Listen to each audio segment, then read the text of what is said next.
Kita lupa dok, sorry, maaf kita lupa. Oke. Itu udah setahun ya, Maya? Setahunan ya? Iya, tahun lebih. Iya. Ya. Ini rencana nanti insya Allah beberapa minggu depan nanti kita mau coba Asyira ulang gitu. Ya, Oke. Dari saat pertama kali sebelum terapi berarti ya kondisinya udah tahu ya. Ateknya berapa? Ateknya pertama tuh berapa, Mam? 60 apa 4? 70 berapa gitu, tapi sekarang udah 49. Iya. Awalnya tuh 78 gitu kan. Setelah setahun ini ada jadinya 49. Berarti ada progres lah ya, sudah lumayan. Sekarang yang masih bermasalah apa? Kagetnya itu masih delay. Kalau sekarang sih enggak. Kayaknya sih enggak dok, cuman kita masih curiga karena memang dia kan kalau anak-anak kayak mereka kan kalau manggil kan sering nggak noleh gitu dok. Tapi kalau kita manggil dengan sebutan kesukaan gitu, misalnya kalau saya manggilnya tuh baby shark gitu kan, itu ada delay 1 detik. Tapi delay 1 detik masih ada tapi pendek delaynya. Nggak. Oke. Jadi ini yang termasuk menurut saya dari laporan tidak spesifik ya. Jadi kita perlu data lebih lanjut ya untuk mencari kemungkinan adanya cedera otak ya. Oke. Cuman dari bagian pendengaran. Oke. Ada lagi Pak yang mau disampaikan? Minimal sudah saya catat dulu ya. Ya dari video yang ditonton berarti Bapak sama Ibu sudah belajar ya, sudah mencurigai ya. Minimal kita curiga dulu lah. Baru nanti kita cari ya. Oke. Terus ada lagi Pak Ibu yang mau ditanyakan? Kemampuan bicaranya menurun Maya. Jadi waktu awal dia usia beberapa belum setahun dia udah bisa manggil mama, papa, opa gitu, oma gitu. Tapi makin dewasanya makin kesini kemampuan bahasanya makin menurun. Malah kemarin kan dia sering nyanyi, sering berhitung gitu dok. Kesini kurang. Kalau suplemen sih sejauh ini. Setelah terapi, apakah kemampuan bicaranya juga menurun? Setelah kita naik turun sih dok. Cuman memang kendalanya dia ini ya kita kan sampai sekarang masih kesulitan ngasih minum itu langsung dok, suplemen langsung. Jadi suplemennya masih kita campur dengan minuman gitu dok, belum bisa langsung gitu. Masih. Terus kalau kita inhalasi juga harus pakai HP. Kalau nggak pakai HP dia nggak mau. Iya dia nggak mau. Oke. Jadi masalahnya di luar yang itu ya. Jadi kita nggak bahas ya Pak ya, karena saya sebenarnya topiknya lagi untuk mencari masalah cedera otak. Saya mau ngambil contoh, kemudian menunjukkan ke orang tua yang lain. Kebetulan di Ananda ini tidak terlihat tandanya yang mau saya jelaskan ke anak-anak yang lain. Oke. Terima kasih ya Pak ya. Sekarang coba Bu Yunika. Silahkan Bu Yunika, dibuka mic-nya. Ya, siap dok. Terima kasih Dokter Ali dengan Pak Heri untuk kesempatannya. Saya juga memang saya akui saya baru membaca tadi ya dok ya untuk video yang ada. Yang dari video-video itu beberapa hal yang saya tangkap, makanan dengan pola hidup yang tidak sehat ini sih sendiri dapat merusak otak anak kita ini ya dok ya. Apalagi makanan-makanan yang mengandung gula. Selama ini kan ya memang kan anak ini lebih doyan ke coklat dok, kemudian es krim ya gitu kan dok kan.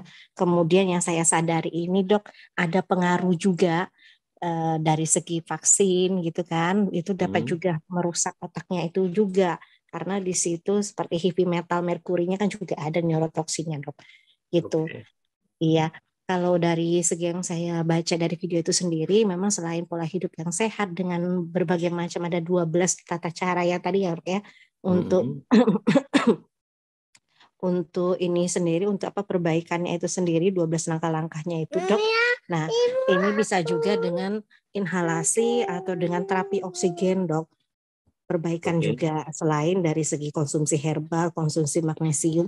Yang saya sadari juga saya lihat, berarti memang sih selama ini dari segi yang disarankan dokter untuk suplemen kita menggunakan AXA itu juga memang bagus sih dok untuk membantu regenerasi dari otaknya itu sendiri karena antioksidannya juga kan lebih bagus ya dok. Jadi itu dok kalau yang saya sampaikan. Oke, sekarang pertanyaan Bu. Dari yang dibaca tadi, apakah Ibu curiga kalau Ananda itu punya cedera otak? Iya dok, curiga ada cedera otaknya. dikarenakan sebentar Dek, aduh maaf Dok sambil rebutan. Nggak apa-apa. Iya, yang satu ini belum tidur. Jadi kan dari segi perkembangannya itu sendiri juga mempengaruhi secara fisik dengan emosionalnya Dok. Dari segi pertama kan lihat dari ininya ya Dok ya, kadang sih emosionalnya, kadang kalau misalnya tidak mendapatkan keinginannya, dia lebih ada stimulusnya kayak juga steaming, kemudian ada kayak mukul-mukul tangannya nepuk, dari segi juga perkembangannya itu sendiri kan Dok. Memang tidak sesuai dengan perkembangan harusnya Dok. Oke. Kalau menurut Ibu, karena Ibu juga sudah melakukan tes ASIRA, kira-kira di bagian mana Bu cederanya? Di otaknya, kalau ini dia di bagian sumbatan belakang itu ya Dok. Parietal kan? Yang sulit untuk mengenali wajah, mengenali warna, begitu kan? Iya juga sih Dok. Ada di bagian belakangnya ini kan Dok, apa itu otak kecilnya ya Dok ya ini ya. Oke. Iya Dok. Jadi minimal dengan Ibu membaca, sekarang Ibu jadi tahu ya Bu ya. Jadi berarti kurang lebih kendalanya di mana. Oke. Nanti coba ya kita benerin. Kira-kira ada nggak yang mau disampaikan Bu Yunika? Apa yang mau disampaikan? Saya sih ini sih Dok, mau untuk peningkatannya saya yang ininya kan Dok, kan kalau dari brain regenerasi itu kan memang kecenderungannya awalnya ya Dok ya, sebelum baca ini kan jadi mengingatkan kita menjadi ingat dengan brain stem cell ya Dok. Ya. Itu Dok. Ya. Nah, mungkin kan melalui brain regenerasi ini juga sih saya maunya tuh bisa membantu memperlancar untuk komunikasi dua arahnya Dok. Karena kalau dari segi perkembangan selama terapi ini Dok, saya sudah kan udah mau 2 tahun lebih ya Dok ya. Ikut protokol ini, mulai dari anak saya memang belum verbal sama sekali, sampai sekarang alhamdulillah ya Dok, selama mengikuti protokol ini dia sudah bisa membaca. Alhamdulillah. Ya, udah bisa membaca walaupun memang masih ada tersangkut-sangkut kalau ketemu huruf konsonan Dok. Sudah bisa berhitung, sosialisasi sekarang di sekolah sudah mulai mau lah Dok main sama temennya. Cuman masih yang agak kurang ini adalah pemahaman bahasa dalam artian komunikasi dua arah itu Dok.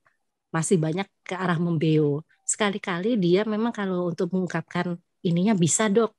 Misalnya Ibu pinjam HP kayak gitu ya Dok ya, atau misalnya dia bilang oh itu sapi, itu udah belum bisa, sekali-kali Dok.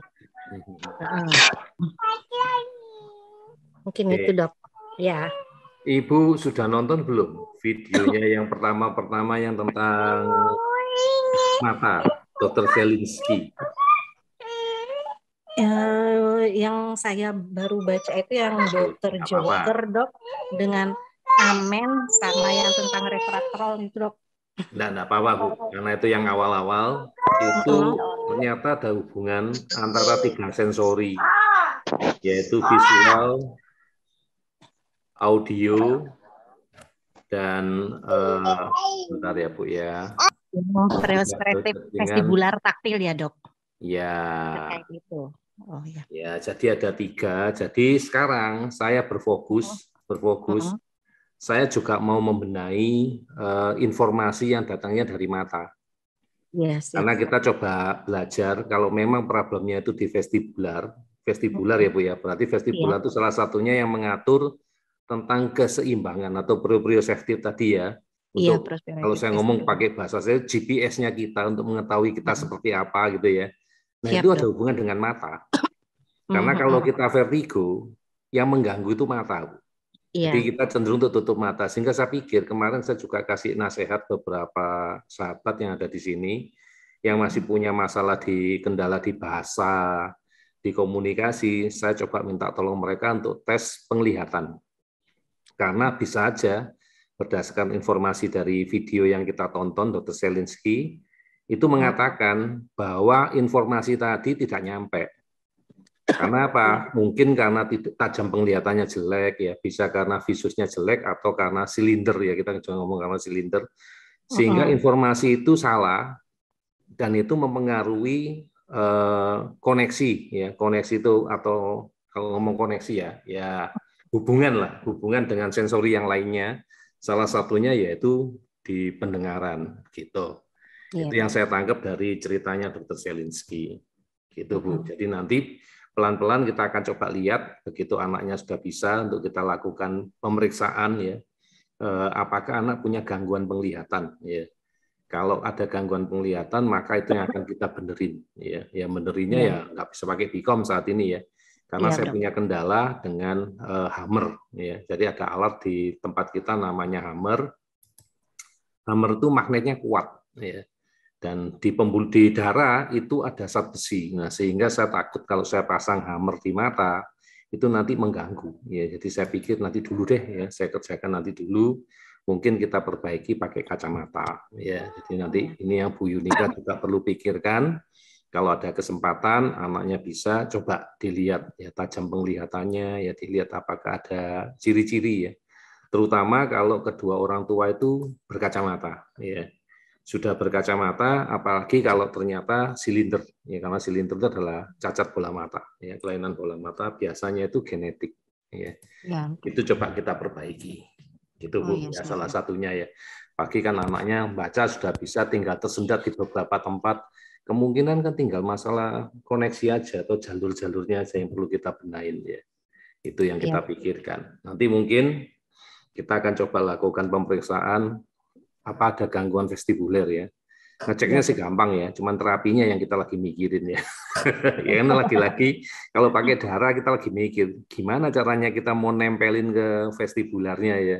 Darah kan cuma setetes, ini masih ada sedikit, saya masih ada sedikit kendala ya. Nanti coba saya pikirkan yang lain. Ya. Oke, Dok, kira-kira boleh bertanya Dok, boleh. karena kan ada juga informasi ya Dok ya dari teman-teman yang lain ya Dok, kan sesama ibu-ibu nih kadang ada sharing ya Dok.